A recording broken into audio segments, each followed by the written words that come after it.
দেখো ফ্রেন্ড, একটা জিনিস তোমাদের সঙ্গে শেয়ার করছি। আমাদের পিছনে জঙ্গলে মানে কাঁকরোল ধরেছে, ঠিক আছে, গাছের ওপর উঠে গেছে। কাঁকরোলগুলো কি সুন্দর লাগছে কালারগুলো। যদি আমি পারতে পারতাম, নিম গাছের ওপর উঠে গেছে, সুন্দর লাগছে।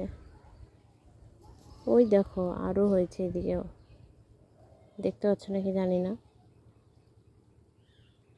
দেখেছো? কি ভালো লাগছে কাঁকরোলগুলো দেখতে। আরও 2-3 জায়গায় দেখতে পাচ্ছি আমি। ইস, আমার গাছ দেখলেই ভালো লাগে, তুলতে ইচ্ছা করে। যদি পারতাম তুলে নিয়ে আসতাম।